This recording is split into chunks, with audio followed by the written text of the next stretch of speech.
शिरपूर तालुक्यातील थाळनेर येथील दामशेरपाडा येथे आज दिनांक 16 रोजी भर दुपारी 12 वाजेच्या सुमारास अज्ञात दोन इसमांनी बंद घराची संधी साधून घराच्या दरवाजाचा कडिकोंडा तोडून घरातून लाखो रुपयांचे सोने चांदीचे दागिने लंपास झाल्याने परिसरात घबराटीचे वातावरण निर्माण झालेले आहे। याबाबत पोलीस सूत्रांकडून मिळालेली माहिती अशी की फिर्यादी विठ्ठल लोटन पाटील हे दुपारी 12 वाजेच्या सुमारास गुरांना पाणी पाजण्यासाठी गेले होते व घरातील महिला गल्लीत गेल्या होत्या।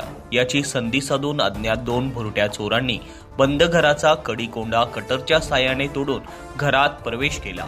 त्यानंतर काही वेळातच विठ्ठल पाटील यांची नात कणक वय 9 ही शाळा सुटून घरी परत आली। त्यावेळेस तिला घराचा दरवाजाचा कडिकोंडा तोडून त्या ठिकाणी पडलेला दिसल्याने तिने घरात प्रवेश केला। घरात दोन अनोळखी अज्ञात इसम दिसल्याने तिने चोर चोर अशी आरोळी मारली।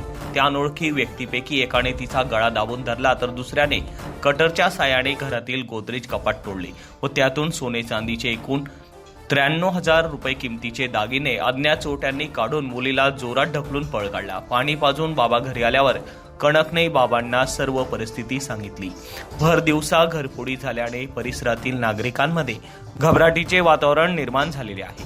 दरम्यान गुन्हा दाखल करण्याचे काम सुरू होते।